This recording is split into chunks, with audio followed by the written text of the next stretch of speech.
Well, now we have another build along that we want to announce, and this one I'm really excited about because I know absolutely nothing about this. Lighting is something that I have, I use the old ways, it's just plug a light bug in. If it comes through the windows, then I've lit the building kind of thing. That's my sophistication at this point with lighting. So I'm really looking forward to this. Michael Groves is the owner of Darwin Lighting Without Wires. And I think that we're all going to learn a great deal about the build along that he's going to be doing on the show and about his company. So, Michael, thanks so much. You're most welcome, Jim. Thanks so much for inviting me on. I'm Dr. Michael Groves. I've got this strange accent because I come from both England and then down under. That's where I did all my studies, though, as my science studies and physics. But I want to give you a little bit of background as to how on earth did I get into this situation of running a company with my grandchildren. So here we go. So, there's my wife at one of our shows with our Dwarvin lighting system. But brief history for me was at age 11, I started doing a lot of model railroading. My father bought me different components from my grandfather in England. And then at age 13, I stopped. I moved to Australia. And at that time, I found there were other things of great interest to young boys. But at age 31, after I'd been married and my son was 7 years old, my wife gave him a train set and said, "Here, Michael, it's time for you to start working on your layout." So at age 55, though, I sawed that into pieces. And you're going to see what I did with it. So there it is out on my driveway with the sawzall there. I couldn't find a machete to chop it up, so there it is. Not a good way to chop up your layout, and it plays devil with your wiring, by the way, and that became part of the problem. So, and that's my son there who'd been working on the layout and helped me dismantle it. He'd done all of the all the trestle work and all that sort of stuff. He's a very particular. What I learned though from that exercise was that joining sections is a pain, and you already know most of that. And the other thing I learned that was rewiring was an absolute headache. So what happened was I'd had my layout in my basement for 2 years. All the labels fell off my wires, and I decided, what am I going to do? So that's when I started rethinking everything. So I'd got grain of wheat bulbs in. In fact, that's a coal tipple that my son made. It's using grain of wheat bulb. I really, if ever, turn it on. You know why, of course, because if you turn it on and it goes out, well, what am I going to do? I'm never going to repair that thing. So I sort of, just leave it there. But grain of wheat bulbs, as you're very familiar with, is very small, very bright, very nice, difficult, horribly difficult to solder, those tiny wires, lots of wiring associated with them, and just almost impossible to replace. So you then get to LEDs. So I'm looking at LEDs and I'm going, okay, maybe this is what I should do. But you've learned that LEDs have a cathode and an anode. So instead of just being a wire them up, you've got to determine which wire you're going to use on which side. In other words, the positive has to be on the anode side, negative on the cathode side. And you've got to add resistors, otherwise you blow the whole thing up. So I go to Evan Designs, and you see his lights, brilliant, lots of those. And I thought, maybe this is a way to go. And then I saw this picture and I went, no, we're not doing that. Because if I put 100 lights in a small area, which is what I've done on my layout right behind me, I'm going to end up with huge, massive wires. So I decided that was not going to be where I'm going to go. In fact, what you really want to always be careful of is this wiring spaghetti syndrome. It occurs to all of us in model railroading. So just don't let that happen to you.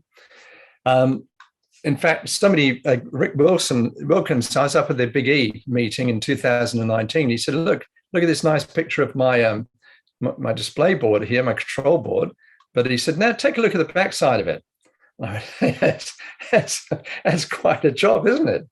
So I then looked at the Just Plug system and I said, okay, now there's a beautiful way to do it because it removes all of the issues of the wiring. I don't have to solder wires. It has all the resistors put into those. Very, very nice system. But what I thought was, well, that's incredibly complex from the point of view of I just got to buy lots of components. So instead of just having now lights and wires and soldering iron, I got all these components I'm going to use.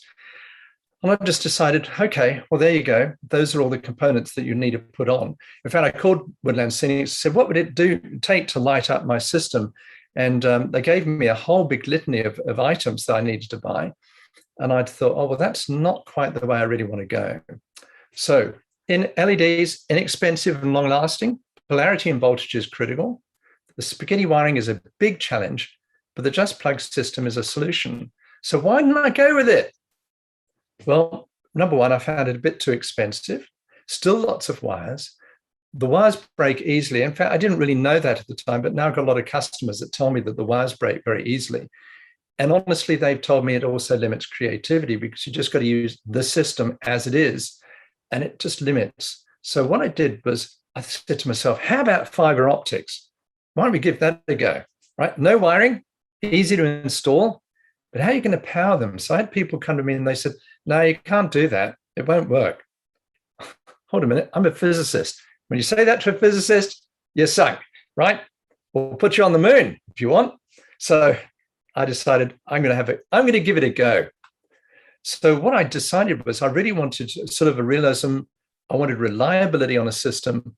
I wanted ease of installation, a cost-effective approach, and provides for integration, imagination. Now, mind you, this is just for me. I'm not commercializing anything. So this is back in around 2007. So here's my little gizmo that I put together. So there's a whole bunch of fibers. I stuck them into a heat shrink piece of tubing. I grabbed a light, an LED from a car headlight. I stuck in a circuit for it to be able to drive it at such horrendous, like 1 amp. I then put a huge big heat sink on the back of it. And then I put a dirty great big fan on the back of it to get the heat out of that LED. And it worked. And I had that for almost 10 years. And just lit up some of my buildings and so on. But then the next thing that happened was my grandson, I was now age 65, so I'm moving on in life. He's age 13, but he started working on stuff. And I realized he's going to be an engineer and that needs money. So I decided, all right, how about we try to commercialize this? So that's what we did. So we came up with our first product, which is the Dwarvin Lamplighter one box with a really high-powered LED in it, with optics in it as well, and electronics, and a dirty great big heat sink that allowed me to now take what I'd done on my layout to actually commercialize it. Sort of product, I came from the medical business. So what you can do is you can throw this on the floor and nothing's going to happen. So the idea is you just take the lamplighter, mount it underneath your layout, and you can run a fiber up into a building, or you can take a fiber attached to a lamp and run it down into that lamplighter box. So all in all, I say to people, should take about 30 seconds to light a building or to insert a street lamp. So we'll take the fiber, we'll just insert this into the lamplighter. And yes, we've got light at the end of the fiber. But let's say I need to shorten it. All I need to do is I can just snip off the end of the fiber. No treatment necessary. I would drill a hole then underneath my layout. That's step number 2. Step number 3 is insert it into the building. So that's a sort of simple idea. Here's part of my layout, which is actually right behind me. And you probably noticed that I'm going to use, I've got the occasional Rolls Royce around the place. That was one of the cars I wanted when I was young, but I've grown a bit too old to bother about those things anymore. But one of the things that I discovered was that using fiber optic lighting provides you with pools of light. LED fibers actually provide you with a wash of light, which is useful in some situations, but fibers actually provide you with a pool of light. And I had a stage lighting director come up to me and he said, that's much more prototypical because objects then move in and out of these pools of light, and it's much more dynamic. And that's the way he would set up his stage lighting. So I was kind of surprised with that. So that's part of what you're seeing there. So if you see these pools of light, you'll see there's nice dark areas in between. And that's a really a nice characteristic of using fiber optic lighting. Oh, there we go with an E-type Jag. Now I would like one of those now. So if anybody wants to provide something at a discount, I'm very happy. Maybe I'll sell the company to you for an E-type check. How's that? But anyway, there I have it sort of sitting under these lights, which are really nice and sparkly. But again, you see these pools of light. And there's my buildings just lit up with a single fiber. So let's talk a little bit about how, and in fact, one of the nice things is you can see here, I've just lit this little guys up here digging up the road.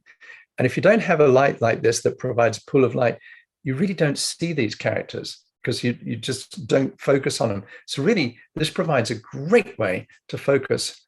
Colleagues up the road, he's in narrow gauge. He just grabbed some of my stuff and went back to his shop and been in 2 hours.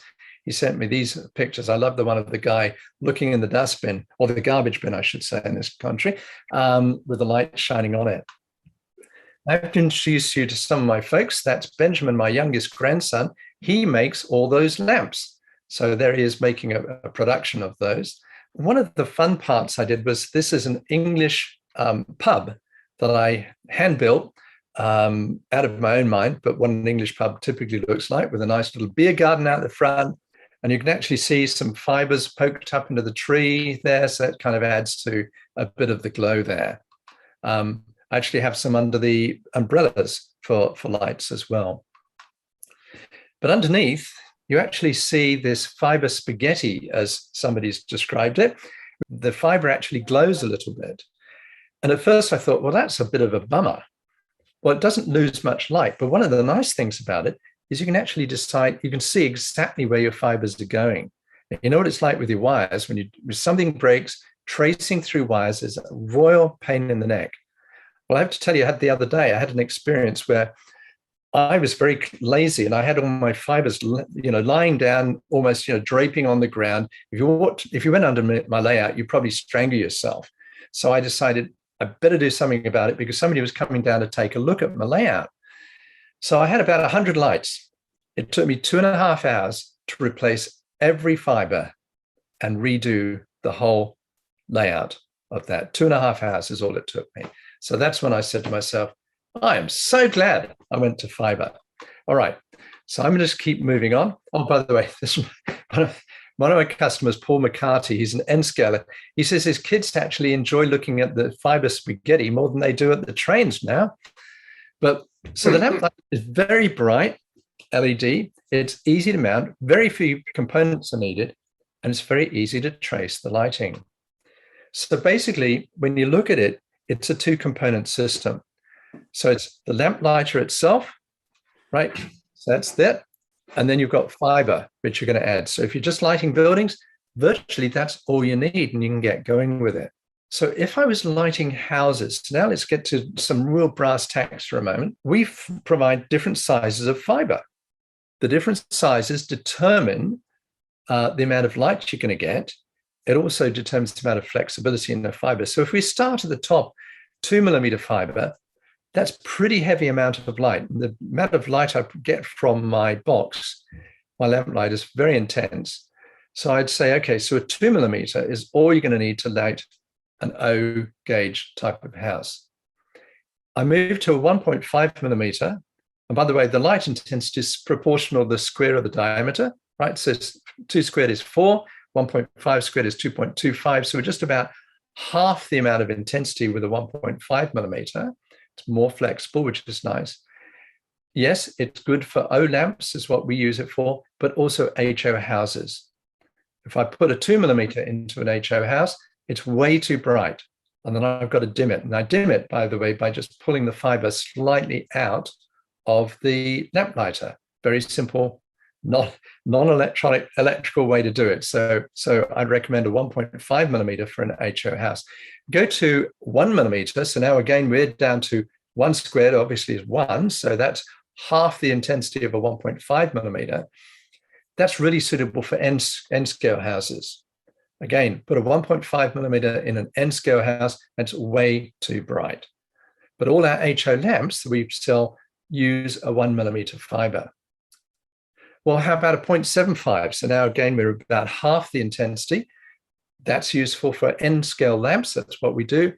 And it's great for putting holes in the front of a car, doing the headlights, tail lights, and so on. 0.5 millimeter, those provide lovely pinpoints of light. So you can use those for putting candles in windows, or you could use it for putting lights into trees. So that's what I've used for those. So that gives you some sort of a range, and any of these fibers can be mixed and matched within a lamplighter, because all the lamplighter wants to see is just fiber stuck into it. It doesn't matter what size it is. So you can really have quite a variety of fiber for different applications. So ultimately, I describe it as a 3-component system.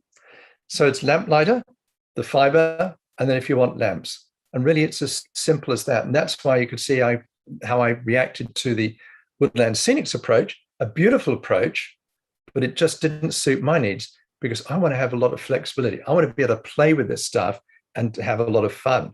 So I want to show you a bit of that.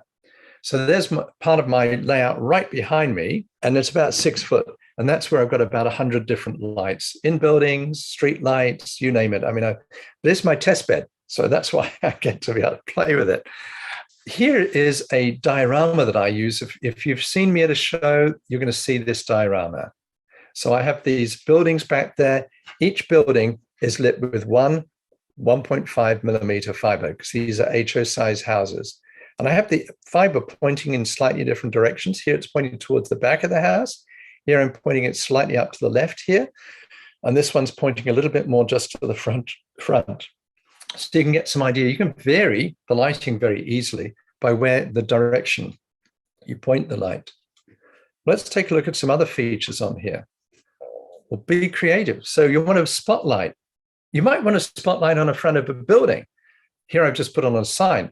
All I did was take a fiber, drill a hole 45 degrees, stuck the fiber up, and I got a spotlight. Incredibly simple to do and kind of fun. Well, how about the car headlights? So there's the car headlights. And in fact, those are 1 millimeter and they're way too bright for that. They should have been a 0.75, but what the heck? I was learning. How about the tents? See the tents with the campfire? Now those have got 0.75 millimeter fiber sticking up into the tent and a 0.5 millimeter fiber sticking up into the tiny campfire that you see there. And then you can see some other lamps there. There's a carriage lamp and a globe lamp. So the point is, you can really be quite creative with fibers and spend very little money. So I've got some lights up in my tree as well. Again, very, very simple to do, very quick and very effective.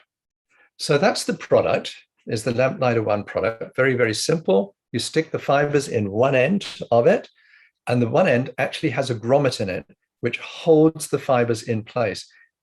Minimum numbers is 3 fibers. I have to introduce you to David. David's the one who makes all my Lamplighters. He's the second grandson. There's some idea of some of the lamps we have. There's a carriage lamp, a globe lamp. We have highway lamps. We have an HO industrial building lamp. In fact, that's off my little diorama. Just introduced double swan neck lamps for, obviously, railroad platforms. Now, I want to talk a little bit about 2 varieties of lamplighter we have. We actually have a Lamplighter 2, and it is basically the big brother of the Lamplighter 1, double the capacity. If we look at the capacity of the Lamplighters, I'm going to take a look at these 2 Lamplighters, and we look at 1.5 millimeter and the 1 millimeter fibers that we talked about before. A Lamplighter 1 will take about 13 of the 1.5 millimeter fibers. So that means you could light 13 HO-sized buildings, or 26 N-scale buildings with this Lamplighter. So depends upon your scale that you're operating in. So, and again, you can mix and match. So I basically say, yeah, you can get between 13 to 20 buildings lit, or between 13 and 26 fibers in one box. If we then look at the Lamplighter 2, it's double the capacity. So there it is, takes 26 of the 1.5 millimeter fibers, or 52 of the 1 millimeter fibers. So it just gives you an idea of how this sort of is set up. Now, I designed the Lamplighter 2 for O-gauge scalers. HO guys wanted to use it as well, but blow down, a whole lot of N scalers bought in. I went, what is going on? So I called some of them up and they said, hey, Michael, very simple. I don't need to buy anything else but one of those, and it does my whole layout. I went, oh, got it. So I'm just going to cover a couple of tips. Just this helps to understand something about the fibers. Cutting them, you probably know if you're using fiber optics for data transmission, they have to be polished ends. You don't polish these, but you do need a clean end. So a utility knife is a great way to cut them, or use a pair of shears, as you can see in the second picture, or you could even use a pair of wire strippers, but using the shearing part. Never, never use wire cutters. That will give you a pointed end, and it'll end up with 50% of the light heading back down the fiber back into the lamplighter box. But you can color them. Just take a translucent paint. I use Tamiya, but you can use any of the paints. And all you do is just put the brush on the end of the fiber. In fact, that always looks to me as though I've just got a match that's just burning, but it isn't. It's a piece of fiber with some light on it, and I'm just coloring the end. In fact, there it is. There's a guy trying to get out of the building because his house is on fire. Now, one of the other things is, so you can put the fiber up near anything you want because there's no heat. You've got no heat there. The heat is all in the lamplighter, and that's dissipated. But so you can put up red windows if you want, red curtains, but it's also easy to make curtains. Now, one of the things that I did was I always put something over my windows unless I wanted to see inside the house. And in this particular case, you can see some striations on these windows. It doesn't come out quite as well on the camera, but it looks like curtains. And all I did was I took some basically tracing paper, and I had a wax crayon, and my grandchildren actually just fiddled around with it when they were much younger, and I had just had some sitting around. I just put that up on my windows on the inside. Hey, presto, it looks as though I had curtains on my windows. Well, one of the fun things, we're coming up on Christmas. So what you can do with the fiber, well, what you do is you actually nick the fiber. So all I've done is I've damaged the fiber in various spots, just using a utility knife or a pair of shears. And then I just paint it red and green. Well, that's very simple to do. That's going to take me 5 minutes to be able to create maybe 20, 30 lights. That would take a long time with LEDs, wouldn't it? So, and there it is on that pub. So you can see that what I did was actually put those along my English pub. I actually have 2 strands of the fiber. I have one that's on this side, and I made a V out of it. Down here, it's just brown. That looks like the downspout. And then here's another one that just runs along the front of the building with another downspout down here. Altogether, I've got about 60 lights. It took me about half an hour plus to do that. If you want to change the light intensity of a fiber, all you do is pull it slightly out, and it will change the intensity of the light. Very, very simple to do. Now, one of the tricks with fibers too is fibers are actually a bit annoying at first, because unlike a wire, you can bend a wire, but if you bend a fiber, it goes straight back and takes its original form. And in fact, because it's been round on a reel, when we buy it in half-mile lengths, it's always curled up. What you can do is you can put the fiber inside, say, some tubing. So here it is, aluminum tubing here, and the fiber is running in between here. And all I did here was I just put a pan of boiling water, and you don't need a pan, actually I can now use it just in a mug of boiling water. You push one end against, I pushed one end against the side here and maneuvered this one till I got a roughly a right angle bend. 3 seconds is all it takes, boiling water, and it got a permanent bend. So it's very, very simple to actually bend or straighten a fiber. And there you can see I've got that bent fiber, and you can see on the right-hand side, the fibers there quite nicely bent. You end up with too much loss of light, and that's what you're seeing down here. Is that glow down there. So you then just bend it, and this is too sharp a bend. This is a much more gentle bend, as you can see. So bend the fiber fairly easily, and that's important when you're lighting a building, actually, as we'll see. And just some recommendations. My recommendation is experiment with it, but if you've got a 1.5 millimeter, about a 1/4 inch radius will do fine. 1 millimeter, something like a 532 inch minimum radius. And of course, the light bends around the fiber because it's actually bouncing inside the fiber. It's not just coming straight down, it's bouncing up and down with about a 30-degree spread. And it's that allows it to go around corners in the fiber. So you just cut the fiber too short, no worries. Maybe you have a modular layout. You can connect fibers of different sizes even. So all we do is we actually then take some tubing, aluminum tubing. We cut them to about 1 inch, 2.5 centimeter length. We use an index matching fluid. That just means that it actually has the same optical density as the fiber. And what you do is you just take so I'll just walk you through this, take a fiber, insert it through this tube till it comes out the other side, put a very small dollop of the index matching fluid on it, pull it back halfway through, insert the other fiber, and you've got a good optical match. Then you can crimp the ends of that to be able to tighten the fiber in there and keep it as a permanent if that's what you want to do with it. So we actually sell connecting kits for the different sizes of fiber. So I talked about the product itself. That's the grommet at the end that holds the fibers. Insert the fibers, just push them in, and that just opens up more and more as you add more and more fibers into the box. If you're only using a few fibers, this is one of the tricks that I've found many people need to know is, they'll start by just inserting 1 or 2 fibers in the box. And because they curl inside the box a bit, it's actually got a tube in it. You actually end up with inefficient pickup of light. So what you can either do is straighten them, or you just stick a whole lot of things in it. Stirring straws, other pieces of fiber, it straightens them out. Best thing is just cram as many fibers as you want into the box as you're lighting your layout, and you've got a nice straight fiber in there, picking up maximum amount of light. So here's the key benefits of fiber optic lighting, and we're going to then get into some details. Realism, you can add lighting in seconds, no wiring. It's a cold light, no heat dissipated near your building.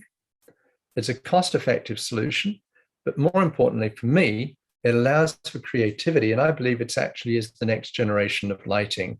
That just reminds me of what I have to do occasionally, obviously for track stuff, but boy, you really don't want to go down that road, and especially when you're trying to light buildings.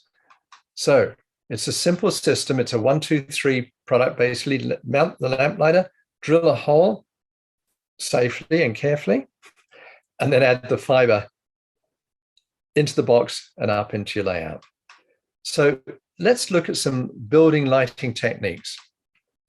So here are 2 fibers. Actually, I've mounted a fiber up here, and I've just used very simple stirring straws, just so that it hides the light. And if I haven't straightened the fiber, it keeps the fiber very straight. So I can just drill a hole, insert that.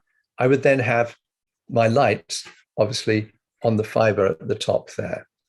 So the reason I wanted to show you that in that way is that's how actually I've used that for my English pub building. So remember, I've talked about that English pub that I've got. Well, it's got lighting inside it.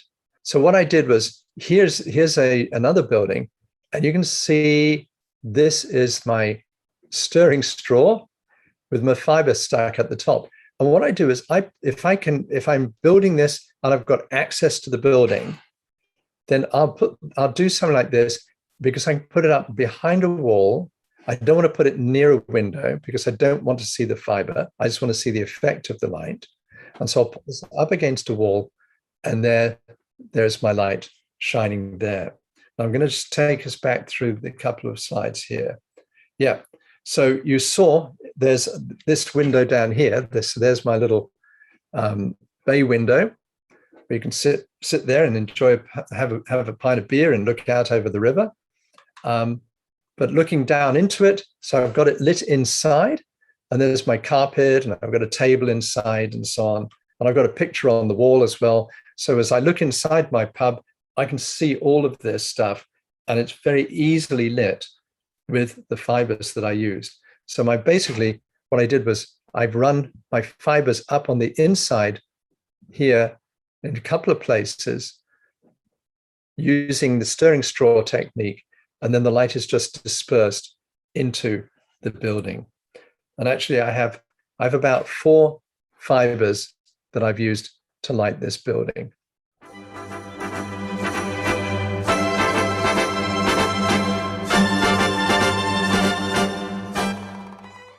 So thanks for watching, and we hope model railroading is still fun for you, including bringing your scenery to life with fiber optic lighting. Remember the slogan, lighting without wiring.